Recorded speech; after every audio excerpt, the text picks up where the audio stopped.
Dizem, olha, é bom beber uma taça de vinho toda noite por causa do resveratrol, mas os possíveis efeitos colaterais do consumo de álcool podem compensar o simples consumo do suplemento dessa substância. Tem algum efeito colateral do café que compense os benefícios do ácido clorogênico que Sim, podem ser obtidos de uma outra fonte, um vegetal suplementar, em vez de você tomar café, a cafeína e outras coisas que acompanham isso? sim, é diferente do vinho, porque o café não contém álcool, que é tóxico para o corpo. O café tem cafeína e algumas pessoas são muito sensíveis à cafeína. Portanto, o café com cafeína não é adequado para todos, não é mesmo? Portanto, não há absolutos aqui, certo? Tudo é individualizado. É o que estamos aprendendo sobre saúde em geral, sobre quem somos e o que é certo para o nosso corpo. Ah, O descafeinado pode ter o mesmo benefício ou... Ele precisa ser descafeinado por meio de um processo com água, certo? Agora, a maioria dos processos de descafeinação costumava usar solventes para remover a cafeína, portanto, realmente colocam produtos químicos no chá ou café para remover a cafeína. Ao fazer isso, eles deixam alguns resíduos do solvente no café ou chá e também removem os polifenóis, inclusive os clorogênicos, e é isso mesmo. Então qual o objetivo, né? Exatamente, exatamente. Um Então acaba placebo para o que, bom, você não café... consome tanta cafeína, certo? Então você Ok, fica sem os benefícios, sem as coisas é ruins, mas também sem aproveitar os benefícios. Então, interessante. o interessante é que, de modo geral, o café ele é seguro para consumo. Muitas pessoas costumavam dizer, bem, isso vai causar esofagite. Na verdade, acelera o coração. Não para a maioria das pessoas. Na verdade, ele não aumenta doenças cardíacas nas pessoas. Obviamente, se você é uma pessoa específica, você é sensível a isso, tem que ter cuidado. Mas há outras fontes de ácido clorogênico também. Uma maçã por dia mantém o médico longe. As maçãs têm ácido Sério? clorogênico. E a pera também tem. A pera também tem ácido clorogênico. Portanto, eu estou tentando incentivar as pessoas a não ficarem obcecadas por uma única substância alimentar e ficarem malucas, loucas. Apenas saibam que estamos começando a descobrir o que há em certos alimentos que são bons para nós, e muitas vezes esses elementos que são bons em um alimento também são encontrados em Certo. outros. E isso abre as portas para a diversidade. Exato, eu adoro isso. Agora, falando de frutas. E essas são as duas principais, né? Como café e chá. O que eu acho bem importante, você explicou isso tudo, mas falando de frutas. Antes da gente continuar a entrevista, se você sente que não está vivendo sua vida mais autêntica, que não está se direcionando ao seu propósito e não está vivendo a vida do qual seu futuro eu ficaria extremamente orgulhoso, eu escrevi um livro chamado The Greatness Mindset. E eu acho que você vai amar. Com histórias poderosas, estratégias apoiadas pela ciência e orientação passo a passo, The Greatness Mindset vai te ajudar a superar todos os diferentes desafios na vida para projetar a vida que você quer e, em seguida, transformar em realidade. Clique no link abaixo da descrição para poder obter a sua nova cópia hoje, ok? Vamos voltar para o vídeo. Como para vencer sua dieta, comer para curar, a nova ciência da prevenção e cura de doenças. Qual a importância das frutas nesse fator? Ou as frutas têm muito açúcar? Porque eu entrevistei muitos nutricionistas e eles me disseram que se você comer um pouco de uvas, sua glicose ela vai bater lá no pico. Isso é realmente saudável para o metabolismo e para uma vida mais longa? Ou como a gente pode controlar a ingestão de frutas para que ela não seja excessiva? Certo. Existe um mito por aí de que as frutas doces, o açúcar das frutas, são realmente tão ruins quanto o açúcar dos doces. Esse não é necessariamente o caso. Primeiro, os doces são apenas açúcar e outras coisas. As frutas são densas em nutrientes, o que significa que não é só açúcar, mas polifenóis, fibras alimentares e outros aspectos, pequenas moléculas e outras coisas, substâncias químicas naturais que são boas para o corpo, onde a maior parte delas de fato nos beneficia. Então, para uma pessoa comum que consome razoáveis quantidades de frutas, mesmo uma fruta doce como a manga, que é uma das frutas mais doces que eu conheço, sem problema. Quando come, ela tem um sabor doce, ou romãs, por exemplo. Seu açúcar no sangue aumentará, mas quero voltar a esse ponto em um segundo. Mas você também está recebendo todos esses outros polifenóis que, na verdade, vão atuar em diferentes partes do seu corpo, inclusive no metabolismo, para beneficiá-lo. Interessante. A propósito, nosso corpo precisa de açúcar, nosso cérebro consome açúcar loucamente, mesmo fora dos doces, portanto, precisamos de açúcar de verdade. Se não o tivermos, nosso corpo produzirá, ok? Então a questão é, no espaço da saúde e do bem-estar, há duas categorias para as quais as pessoas gravitam. Elas tendem a fazer de algo um herói ou um demônio. E eu acho que Deus está nos detalhes. Precisamos conhecer esses detalhes e isso nos permite ser mais razoáveis. Então, para mim, comer frutas é perfeitamente razoável se você não tiver diabetes. Então, alto consumo de açúcar, picos de açúcar, ok?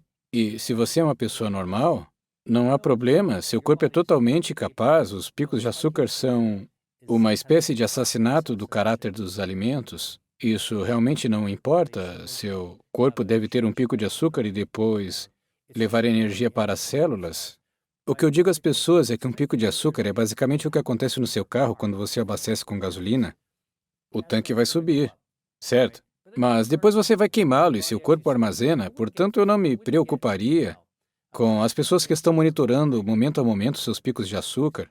Isso é interessante, mas é menos importante do que em geral realmente acontece. Se o seu corpo não conseguir se livrar desse açúcar, Isso é um problema. isso é um problema. O pico não é o problema, é a cauda longa de seu corpo. Se a insulina não funciona, você não é sensível à insulina. Ou se o seu metabolismo não funciona, você não consegue absorver essa energia. Agora você tem um problema.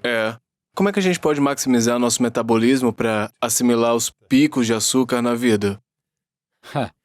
Essa é uma boa pergunta. A maneira de fazer isso, honestamente, não é apenas o que comemos, mas como comemos e quando comemos. Então me deixe fazer uma analogia, e isso vai entrar um pouco no tópico do jejum intermitente, o qual falaremos bastante. Eu gosto de explicar o metabolismo de uma forma muito simples. Nosso corpo é como um carro. Quando você dirige seu carro, tem um motor e verifica o tanque de combustível, que quando está baixo, você vai para o posto de gasolina, puxa o bocal e enche o tanque. Quando o tanque está cheio, clique, o bocal para de bombear gasolina, coloca de volta e vai embora. E o tanque vai estar cheio. Nosso corpo é a mesma coisa. Ele é um motor, funciona, ok? E quando tem pouco combustível, o combustível vem para nós em forma de comida. O que temos que fazer é ir à mesa de jantar, o restaurante ou à geladeira para reabastecer e recebermos o combustível. Nosso combustível vem dos alimentos e nós os chamamos de calorias. Mas eu digo às pessoas, não se prendam à palavra calorias. Você não precisa contar todas as calorias que consome. A qualidade do combustível é importante, claro, falamos sobre isso. Portanto, você quer o combustível da mais alta qualidade que puder colocar em seu corpo. Assim como colocar combustível ruim no tanque de gasolina, o carro vai funcionar, ok? Mas, dentro de 5 ou 10 anos, vai danificar o motor. O carro não vai funcionar tão bem quanto se tivesse cuidado dele. É mais ou menos assim a analogia com o nosso corpo.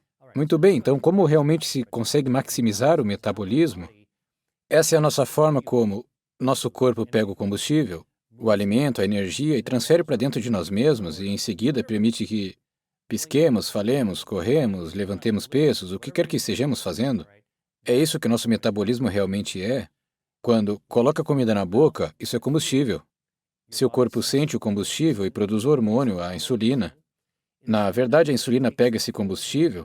Se você colocar no tanque, seu corpo vai funcionar com ele, mas o que sobrar vai para as pequenas células de gordura, para seu tanque de combustível. Não é um grande problema. E o pequeno tanque de combustível fica um pouco maior porque está cheio de combustível, certo? E quando você para de comer e o combustível se enche, os níveis de insulina diminuem. Certo, então você vai embora, se afasta do posto de gasolina. É simples, ok? Agora, nosso corpo está preparado para que quando coloquemos combustível em nosso sistema, comendo, certo, seja como colocar gasolina no tanque do carro, ele não consegue queimar o combustível, ele não queima. Quando você come, não quer queimar o alimento. Certo, porque faz sentido, na verdade, quer carregar e não esgotar o que você está armazenando. Certo, é como seu carro no posto de gasolina, você desliga o motor quando está abastecendo. Descanso, né? Descanso. E então, quando estiver cheio, poderá dirigir novamente.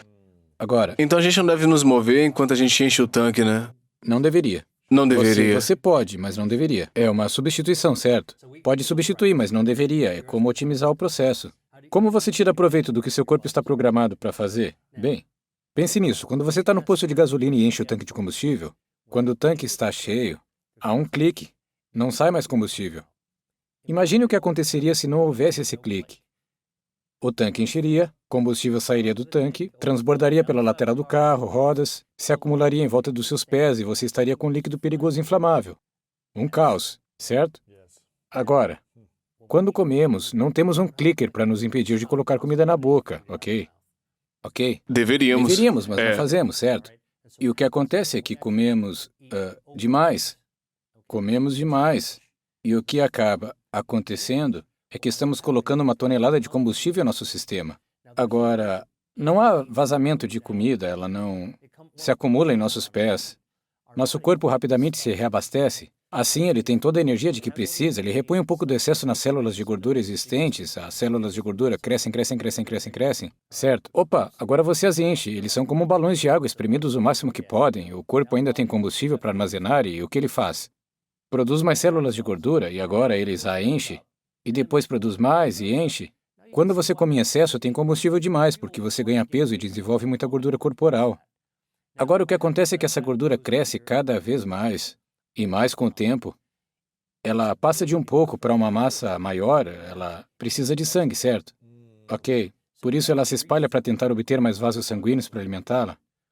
Mas se você estiver comendo demais e a gordura estiver se expandindo tão rapidamente porque você está armazenando combustível, e ela não consegue obter um suprimento de sangue rápido o suficiente, adivinha, o centro começa a morrer. Isso é chamado de hipóxia. E a parte central da gordura se comporta como um tumor. Ela começa a morrer e, quando morre, torna-se inflamatória. É por isso que, quando tem excesso de gordura corporal, isso se torna uma situação inflamatória perigosa, como se estivesse em um poço de gasolina com a gasolina sobrecarregada, derramando em seus pés. E o que acontece quando o corpo armazena muita gordura corporal e a gente tem muita inflamação de gordura corporal? Sim, bem, em primeiro lugar, desarranja seu metabolismo e todos os hormônios naturais. É importante saber o que a gordura normalmente faz, porque esse é outro grande mito que a ciência começou a nos ajudar a repensar o que é realmente a gordura corporal.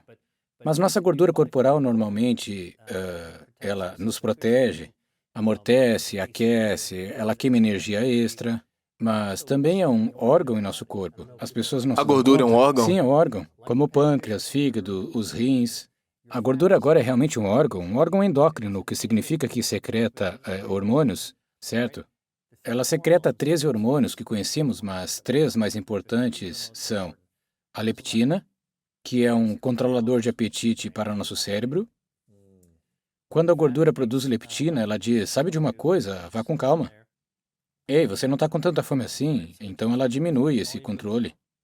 Você precisa disso. Eu tenho mais disso, eu preciso mais para conseguir baixar para mim. Agora, outro hormônio que ela produz é chamado de adiponectina. Muitas pessoas já ouviram falar da leptina, mas talvez não conheçam a adiponectina, certo? A adiponectina é um hormônio que, se eu pegasse um frasco de sangue e medisse no laboratório, teria um nível 1000 vezes maior do que qualquer outro hormônio em absolutamente todo o seu corpo, 24 horas por dia. E a razão é que a adiponectina permite que a insulina leve a energia para suas células. Você precisa disso. E sua gordura, a gordura saudável, produz adiponectina. Certo? Muito, muito importante. E o terceiro hormônio, extremamente importante, é a resistina. E a resistina é basicamente o freio da adiponectina, que é o acelerador. A adiponectina é o acelerador, muita energia. O freio é a resistina, ok? Devagar, certo? Então as três, leptina, adiponectina e resistina, são produzidas pela gordura saudável normal. E o que acontece quando a gordura cresce demais e se torna inflamatória? Todos esses hormônios ficam como loucos. Eles não se comportam como deveriam, você não está puxando energia, certo? E você não está absorvendo energia. Os mecanismos de fome não funcionam direito. Você come demais e não consegue parar. A sua capacidade de ativar o metabolismo, o que ele precisa para iniciar e parar, o equilíbrio entre acelera e para, fica bagunçado. Além disso, você tem uma inflamação que se espalha por toda a gordura. E quando a gordura se derrama, é como a gasolina que se derrama em torno de seus sapatos no posto de gasolina. No posto de gasolina ela é inflamável e no seu corpo ela é inflamatória. Arruína seu sistema imunológico. Isso prepara para o diabetes, para o câncer, para a constrição dos vasos sanguíneos e, portanto, para o derrame e o ataque cardíaco. Só Uau. desgraça. O excesso de gordura é ruim. Excesso de gordura corporal, mas não esqueça. Uma das coisas que comecei a dizer é que um pouco de gordura é absolutamente essencial. Nós precisamos de gordura normal. A gordura é boa até que se torne ruim. Então não devemos temê-la, mas domá-la. Na verdade, o açúcar no refrigerante causa inflamação. Isso realmente destrói seu microbioma, suas bactérias intestinais também. Suas bactérias intestinais simplesmente não podem tolerar tanto açúcar, ok?